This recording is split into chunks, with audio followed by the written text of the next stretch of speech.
साल जिया हिन साल बि अवामी न्यूज़ HD पारां मिली जहान जे सरदार हज़रत मोहम्मद मुस्तफ़ा सल्लल्लाहु अलैहि वसल्लम जी विलादत जी मुनासिबत सां शान मुस्तफ़ा क्विज़ कॉम्पिटिशन सीज़न 3 2023 जा मुक़ाबला कराया विया। शान मुस्तफ़ा क्विज़ कॉम्पिटिशन जी मुख्य तक़रीब सांगड़ रोड ते क़ाइम पदमगर हाल में मुनक़द कई वई। तक़रीब में अवामी न्यूज़ पारां बहितरीन इंसानी समाजी सेहत और तालीम शाइरन मल्हन वॉलीबॉल क्रिकेट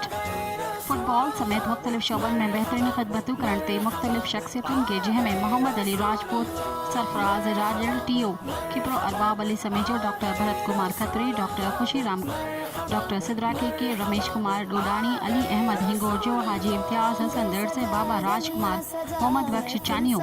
इमाम बख्श मंगरियो, मैडम जरीना परवीन, मुनव्वर मल्हा, फकीर मोहम्मद बख्श जामिन, डॉक्टर शबाना, रमजान राशिद कायम खानी, शाह नवाज कायम खानी, मेहरान कुम्हार, हरीश निहाल, गुलाम कादिर मोहम्मद, इकबाल राजड़, सूफ बोजदार, बाबा एहसन इंजीनियर, अली बख्श चानियो, मुख्तियार नवाब, नवीद बोजदार, मोहम्मद जामिन राजपूत, नवाज खान मुफ्ती, अहमद सिकंदरी, अशफाक अहमद कुम्हार, अकदस खान, शहजाद अहमद कादरी, वाजिद हुसैन कादरी इमिन के मंजदा एवार्डन सां नवाज़ियो वियो। जंहिं तहत प्रोग्राम जी कंपेयरिंग ऐं हुन जा फराइज़ एमजुमन कुंभर ऐं सिदरा फेज़ कुंभर सरअंजाम ॾिना। मज़ीद ख़बरनि ऐं तफ़सीलात लाइ विज़िट कयो असांजी वेबसाइट www.awamiNewsHD.com ऐं ॾिसंदा रहो अवामी न्यूज़ HD।